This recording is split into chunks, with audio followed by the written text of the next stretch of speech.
जय हिंद। आज हम देखेंगे हरित गृह प्रभाव अर्थात green house effect. Green house effect, green house effect, green मतलब हरा, हाउस मतलब घर, ग्रीन इफेक्ट मतलब उसका प्रभाव। ये ग्रीन हाउस इफेक्ट है क्या?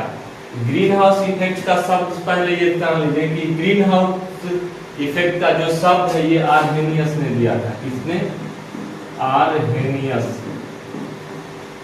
आर्हेनियस। ये ग्रीन हाउस जो है ये कृषि से संबंधित एक प्रभाव है, जिसमें किया जाता है कि जैसे ठंडे प्रदेश में जो होता है कि आप देखते होंगे कि ज्यादा ठंडा होने से खेत में फसल जो होता है वो बर्बाद हो जाता है। जैसे आप कभी सुनते होंगे, गांव में सुनते हैं कि आलू में पल्ला मार दिया, तो पल्ला मारना मतलब क्या हुआ कि पाला मतलब ठंडा, उसमें ठंडा मार दिया जिसकी वजह से फसल बर्बाद हो जाता है। तो इसमें इस टेक्नोलॉजी में होता क्या है कि जहां मान लीजिए ये आपका खेती किया हुआ है, इसमें किया जाता है कि एक इसको इस तरह से आपको ढक दिया जाता है। ढका जाता है किससे? तो वैसा चीज से ढका जाता है जो पारदर्शी हो कि सूर्य का प्रकाश आपका अंदर आ सके, सूर्य का प्रकाश अंदर आ सके। इसमें होता क्या है कि इस जो प्रभाव में होता है कि ठंडा के मौसम में ज्यादा ठंड होने के कारण सूर्य को प्रकाश मिल नहीं पाता है और कभी कभी ज्यादा उसको ठंडी लग जाता है, जिसके कारण फसल बर्बाद हो जाता है। तो इस टेक्निकल में होता है कि सूर्य के प्रकाश जो है वो अंदर तो आता है, दिन में मान लीजिए ऐसे ढक दिया तो इसमें अंदर आपका प्रकाश विकिरण के माध्यम से अंदर तो एंटर करेगा, तो रात में इसमें से प्रकाश उतना जा ही नहीं पाता है। उमस टाइप, उमस मतलब समझते हैं कि जैसे आपको एक गर्मी हवा नहीं कभी चलता है तो आप देखिए उमस हो जाता है, उमस मौसम में लगा कि गर्माहट है, वैसे इसमें होता है कि आपको ठंडा के मौसम में ये जितना उष्मा इसमें अंदर आता है वो अंदर ही रह जाता है, वो बाहर नहीं जा पाता है, जिसके कारण अंदर उमस रहता है और इसको ठंडा के मौसम में गर्मी का अनुसार का फसल उपजने लगता है। तो हरित गृह प्रभाव कहते हैं किसको? कि ठंडा के मौसम में, ठंडी के मौसम में खेती करने का एक ऐसा तरीका जिससे फसल को बर्बाद नहीं हो, उसको हरित गृह प्रभाव कहते हैं। अभी हरित गृह प्रभाव जो है वो किन किन चीजों को से नुकसान पहुंचाता है ये हम देख लेते हैं। तो हरित गृह प्रभाव को जो है वो कुछ गैस है जो इफेक्ट करती है। जैसे आपका हो गया, लिख देते हैं आपका हरित गृह प्रभाव, हरित गृह को प्रभावित करने वाली गैस को प्रभावित करने वाली गैस। तो ये इसको प्रभावित करने वाली गैस कौन कौन सी है? तो सबसे पहले आपका होता है आप ये ओजोन गैस। ओजोन गैस जो वायुमंडल के मध्य मंडल में पाया जाता है, ये ओजोन गैस। ये ओजोन गैस जो है इसको ग्रीन हाउस को प्रभावित करता है। और दूसरा होता है आपका मीथेन गैस। दूसरा कौन सा होता है आपका? Methane gas. दूसरा होता है आपका ये मीथेन गैस।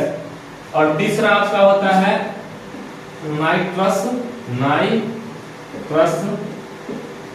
ऑक्साइड।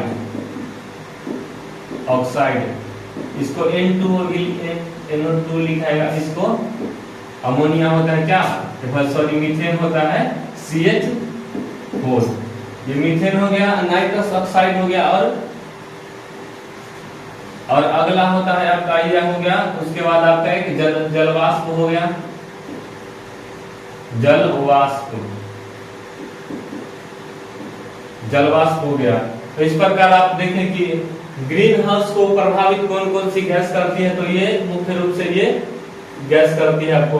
और सबसे ज्यादा एक गैस जो है वो प्रभावित करती है आपको कार्बन डाइऑक्साइड। क्या है? Carbon dioxide.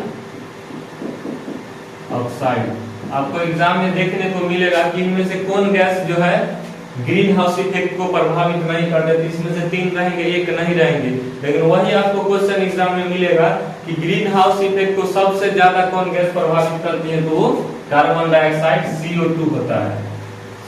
तो आप समझे ग्रीन हाउस इफेक्ट क्या होता है। ग्रीन हाउस इफेक्ट मतलब ग्रीन मतलब हरा, हाउस मतलब घर, और इफेक्ट मतलब प्रभाव, उसको हरा घर में किस प्रकार की प्रभाव से बचा करके खेती करना, उस टेक्नोलॉजी को कहा गया है ग्रीन हाउस इफेक्ट। इसके अंतर्गत एक ठंडा प्रदेश में एक छोटा सा एक बागवानी टाइप के कहीं कहीं देखे होंगे, जैसे नर्सरिया में आप देखते होंगे कि रहता है बागवानी टाइप का, वहां कुछ फसल रहता है, उसको ऐसे हरा रंग के चादर से या कुछ से ढक देता है, जो जिससे कि प्रकाश आसानी से अंदर आ जाए। तो वह उसमें आपको ठंडा के टाइम में भी वहां देखिएगा नर्सरी में आपका वो खराब नहीं होता है। तो उसका कारण क्या होता है कि ग्रीन हाउस इफेक्ट ही होता है, जिससे प्रकाश अंदर आती है लेकिन बाहर नहीं जाती है।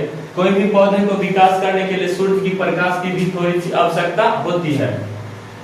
अगर पूर्णतः ठंडा रहेगा तो उसको सूर्य का प्रकाश नहीं मिलेगा, तो इसका पूर्ण विकास नहीं होगा। इसीलिए इस टेक्नोलॉजी के माध्यम से ठंडा के समय में भी अच्छी से अच्छी फसल किया जा सकता है। तो इसका आसान भाषा में अगर मान लीजिए आपको भूल जाते एग्जाम में कहीं भी कि ग्रीन हाउस इफेक्ट क्या है, तो इसको सबसे आसान भाषा में समझ लिया कि उमस जो होता है, जैसे आप उमस मतलब जैसे एसी रूम में घुसेगा तो आपको ठंडा का एहसास होगा, वैसी एक होता है गर्म रूम, हॉट रूम होता है, उसमें आप घुसेगा तो हवा कुछ नहीं जाएगा, सिर्फ गर्मी लगेगा, तो उसको कहा जाता है उमस। जैसे वातावरण में कह दिया कि हवा नहीं चलने के कारण उमस टाइप का हो जाता है, तो उसी उमस को आप क्या कहा जाता है, ग्रीन हाउस इफेक्ट कहा जाता है। तो आज के लिए इतना ही एक छोटा सा टॉपिक था, तो आप बहुत अच्छे से उम्मीद करते हैं समझ गए होंगे। तो अब मिलते हैं अगली क्लास।